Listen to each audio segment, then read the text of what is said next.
कुछ ऐसे सेक्टर्स और कुछ स्टॉक्स जिनको यूएस इजराइल ईरान वॉर से फायदा हो सकता है, बेनिफिट हो सकता है। तो मतलब अपन आज बात करने वाले कुछ पॉजिटिव इंपैक्ट सेक्टर, किन किन मतलब सेक्टर्स पे पॉजिटिव इंपैक्ट आएगा और किन किन पे स्पेसिफिकली नेगेटिव इंपैक्ट आएगा।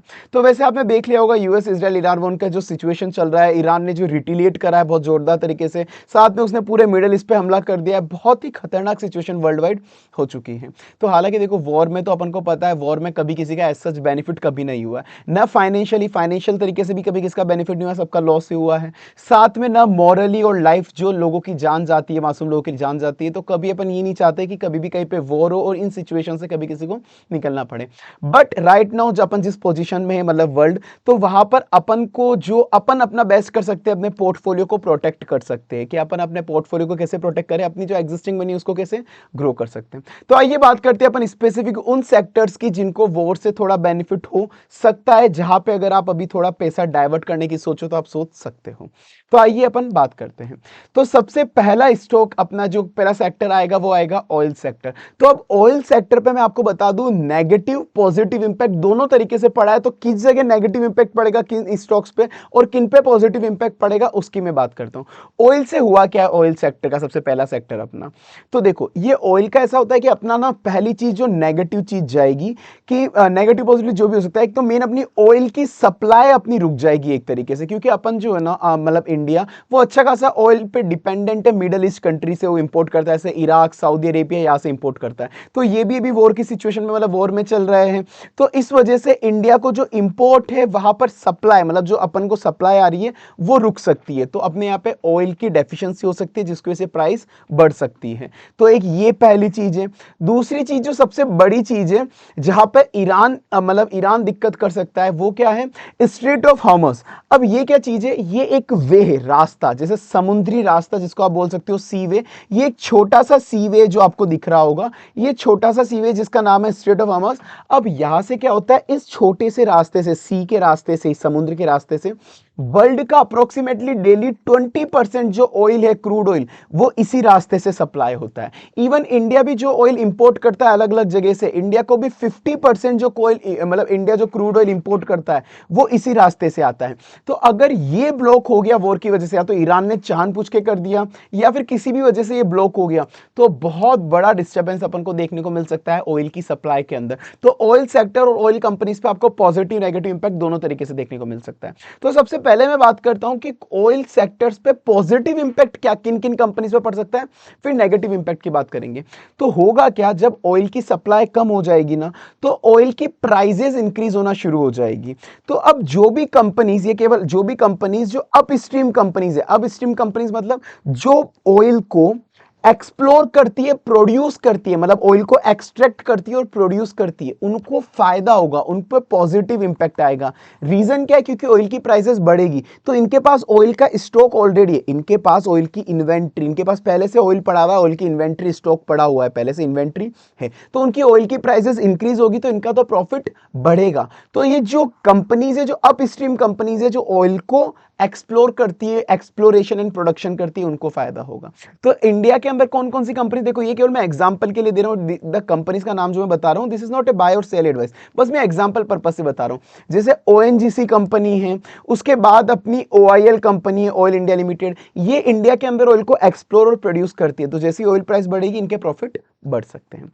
पर ये तो थी अप स्ट्रीम कंपनीज। अब जो डाउन स्ट्रीम कंपनीज है उनको बहुत बड़ा नेगेटिव इंपैक्ट पड़ेगा। डाउन स्ट्रीम कंपनीज कौन सी होगी, डाउन स्ट्रीम कंपनीज का सिंपल मतलब वो है जो कंपनीज ऑयल को रिफाइन करती है, मतलब वो क्या करती है डाउन स्ट्रीम कंपनीज, ये है ऑयल प्रोड्यूस करने वाली कंपनीज। इन्होंने ऑयल प्रोड्यूस करा तो डाउन स्ट्रीम वाली कंपनीज क्या करेगी, वो डाउन स्ट्रीम कंपनीज जो भी होगी ना, वो इनसे ऑयल को परचेस करेगी, उसको रिफाइन करेगी, उसको फर्दर रिफाइन करेगी और मार्केट में सेल करेगी, जैसे पेट्रोल पंप वगैरह इनको सेल करेगी। तो ये जो डाउन स्ट्रीम कंपनीज है इनको नेगेटिव नुकसान होगा। इनको क्यों नुकसान होगा, क्योंकि ये जो चीज परचेस कर रहे हैं, ये जो चीज परचेस कर रहे हैं इनको महंगे में मिलेगा, इनको महंगे में मिलेगा ये डाउन स्ट्रीम कंपनीज को। तो डाउन स्ट्रीम कंपनीज बहुत ज्यादा व्यूलनेबल है, जैसे एचपीसीएल हो गया, बीपीसीएल हो गया, आईओसीएल हो गया, इनको बहुत बड़ा नुकसान हो सकता है। तो ये एग्जाम्पल पर्पज से बता रहा हूं। तो ऑयल के केस के अंदर जो अप स्ट्रीम कंपनीज है उनको फायदा देखने को मिलेगा और जो डाउन स्ट्रीम कंपनीज उनको नुकसान देखने को मिलेगा। तो ये चीज आप ध्यान रखना।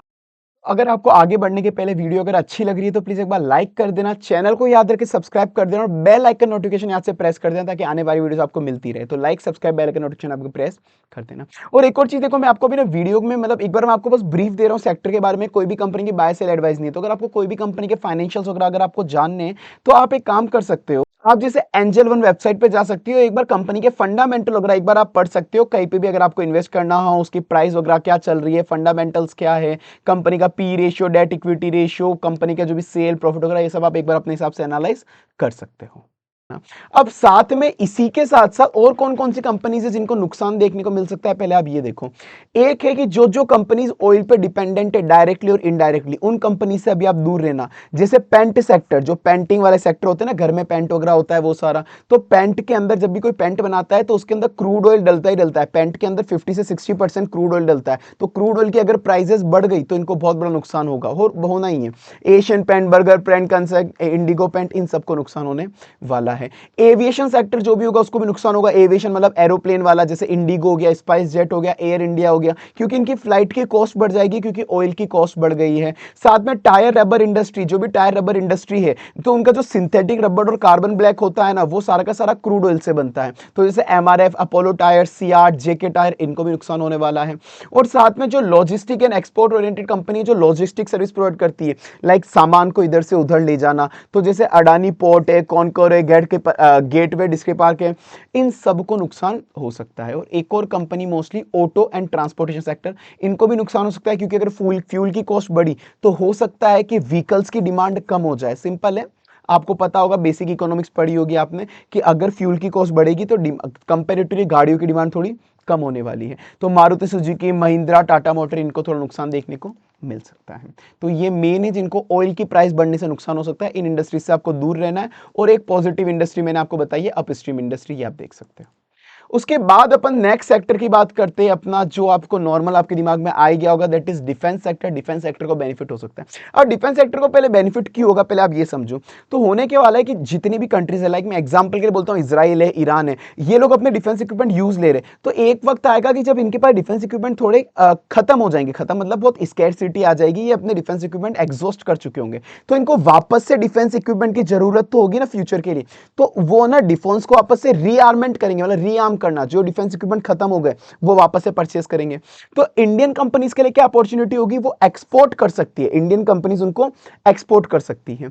जैसे डोमेस्टिक अर्जेंसी, साथ में एक और फैक्टर है डोमेस्टिक अर्जेंसी, कि जो वर्ल्ड वाइड जो सिचुएशन चल रही है, सबको समझ में आ गया कि भाई कहीं पे भी कभी भी किसी भी जगह वॉर हो सकती है। तो जो कंट्रीज है, सारी कंट्रीज अपने आप में समझ जाएगी कि भाई सबको अपनी डिफेंस की कैपेबिलिटी को इंक्रीज करना है, सबको अपना डिफेंस सिस्टम अच्छे से अच्छा करना है।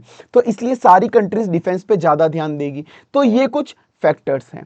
तो अब मेन है कि क्या इजराइल, सबसे एक मेन फैक्टर आता है इजराइल। इजराइल ना इंडिया के साथ इजराइल की बहुत सारी जॉइंट वेंचर है। इंडिया की जो डिफेंस कंपनीज है, इंडिया की डिफेंस कंपनीज, उनके साथ ना इजराइल का कुछ जॉइंट वेंचर्स है कि वो साथ में प्रोडक्शन करते हैं। साथ में अपनी कुछ कंपनीज है जो इजराइल को कुछ defence equipment, defence electronics export भी करते हैं।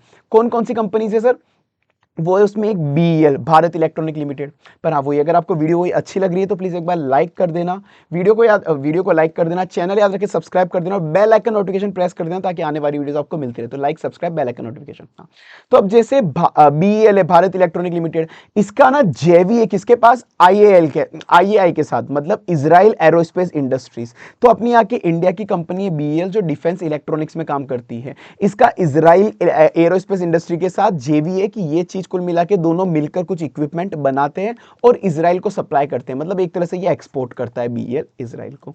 सेकंड है भाई अडानी एंटरप्राइजेस। अडानी एंटरप्राइजेस की एक सब्सिडरी आपको पता होगा, अडानी डिफेंस एंड एरोस्पेस। तो अडानी डिफेंस एंड एरोस्पेस इनको ड्रोन सप्लाई करती है, इसकी भी जेवी है इजराइल के साथ। तो इसकी भी, इन्होंने भी जॉइंट वेंचर बनाया हुआ है इजराइल के साथ और ये इनको ड्रोन सप्लाई करते हैं, ड्रोन साथ में मैन्युफैक्चर करते हैं।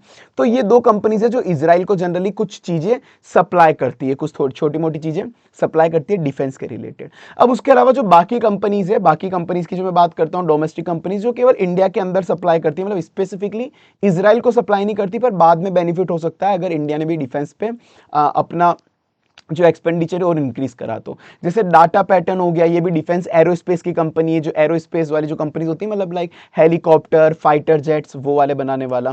साथ में सोलर इंडस्ट्रीज है जो एम्यूनाइजेशन बनाती है, एक्सप्लोजिव जो बम गोले बारूद बनाती है, वो है। तीसरी HAL है, जो आपको पता होगा एरोस्पेस की सबसे बड़ी बिग प्लेयर है, मतलब वही फाइटर जेट वगैरह बनाने के लिए। तो ये कुछ कंपनीज हैं।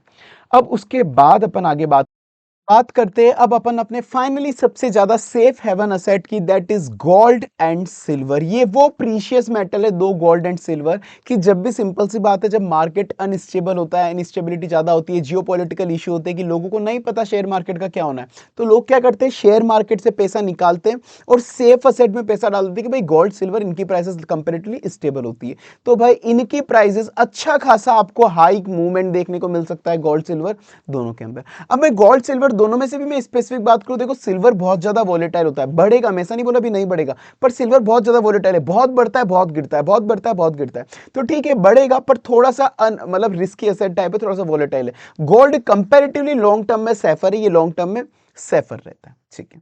तो अब ये कुछ बेसिक चीजें, बट ना एक बार रुको, एक बार वीडियो बंद मत करना, आपके लिए कुछ बहुत इंपॉर्टेंट चीज है कि इस तरह की जब भी मार्केट सिचुएशन होती है तब आपको क्या चीज ध्यान रखनी है। कुछ चीज आप एक बार मेरी बात 2 मिनट सुन के जाना। पहली बात, आप कभी भी ये दो चीज पे ध्यान देना, सबसे बड़ा, कभी भी आप पैनिक सेलिंग मत करना। कभी भी आप पैनिक सेलिंग कर रहे हो आप वहीं पे भी कि नहीं नहीं, आपको कुछ भी लग रहा है कि यार मार्केट गिर रहा है, आपने पैनिक सेलिंग शुरू कर दी कि नहीं निपटाओ निपटाओ निपटाओ। सुनो, मार्केट गिर रहा है, जिंदगी भर के लिए नहीं गिरा है, वो वापस से बढ़ेगा। अगर आपको कंपनी पे ट्रस्ट है कि कंपनी अच्छी, प्रोवाइडेड आपने कोई कंपनी बेकार ली हुई है पोर्टफोलियो में, तो कोई कुछ ही नहीं कर सकता। पर अगर आपको कंपनी पे ट्रस्ट है, यार कंपनी अच्छी है, बस अभी सिचुएशन खराब चल रही है, कोई बात नहीं, पैनिक सेलिंग मत करो चीजों की, लॉन्ग टर्म में सब स्टेबल वापस होगा ही होगा, ये तो फिक्स है। दूसरा चीज, कोई भी फोमो में बाय मत करना, फोमो में बाइंग मत करना। अब जैसे मैंने लोगों को इस बार देखा था कि गोल्ड सिल्वर की प्राइसेस बहुत हाई लेवल पे बढ़ गई थी, तो भी लोग फोमो में बाय कर रहे थे कि नहीं नहीं हमारी ये प्राइस छूट गई, हाई हाई प्राइसेस पे, बिल्कुल हाई प्राइसेस, पीक प्राइसेस पे एंट्री मार रहे हैं। अरे नहीं, इतना फोमो में बाय मत करो। जब सबको लग जाए कि यार नहीं बहुत ही हाई हो गई प्राइसेस, रुक जाओ थोड़ा, एक बार शांत रखो, वापस कभी ना कभी अपॉर्चुनिटी मिलेगी। पैनिक सेलिंग मत करो, फोमो बाइंग मत करो। अगर आपको लग रहा है किसी कंपनी पे अच्छा ट्रस्ट है कि नहीं यार ये कंपनी बहुत सही है, फंडामेंटली स्ट्रांग है, अगर आपको पर्सनली ट्रस्ट है, तो आप उस पे फिर आप उस पे इन्वेस्ट कर सकते हो। क्योंकि एक जब स्टॉक मार्केट क्रैश होता है, जब पहले से मार्केट गिरा हुआ है, तो एक बहुत अच्छी बाइंग अपॉर्चुनिटी होती है वो, तो वो आपके पैसे को बहुत अच्छा ग्रो करेगी। 100 रुपए की चीज आपको 80 रुपए में मिल रही है, 80 रुपीज में मिल रही है, तो वो अच्छी अपॉर्चुनिटी हो सकती है। बट प्रोवाइडेड वो कंपनी फंडामेंटली स्ट्रांग होनी चाहिए, कंपनी बेकार नहीं होनी चाहिए कि कभी पता ही नहीं कंपनी का क्या चल रहा है। तो कंपनी लॉन्ग टर्म के लिए आप भरोसा कर सकते हो किसी कंपनी पे, तो ये आप इन्वेस्ट करना अभी इस सिचुएशन के अंदर। और फिर भी एक मेरी हमेशा एडवाइस ही रहती है, ठीक है अभी मार्केट क्रैश है, आप लमसम डालना चाहो तो आप अपने हिसाब से देख लेना, बट फिर भी जनरली आप क्या कर सकते हो, स्टॉक एसआईपी का सिस्टम आप यूज ले सकते हो। आजकल जैसे आप म्यूचुअल फंड में एसआईपी करते हो, स्टॉक्स में भी एसआईपी का ऑप्शन आ गया है। जैसे एंजल वन है, one of the trusted broker angel one, तो एंजल वन आपको ना स्टॉक एसआईपी का सिस्टम प्रोवाइड करता है, ताकि आप थोड़े थोड़े रुपए डालते रहो, तो आपकी प्राइस एवरेज आउट होती रहेगी, तो आप वो सिस्टम यूज ले सकते हो। तो एक चीज ध्यान रखना, फोमो बाइंग मत करना, पैनिक सेलिंग मत करना, स्पेशली गोल्ड सिल्वर में।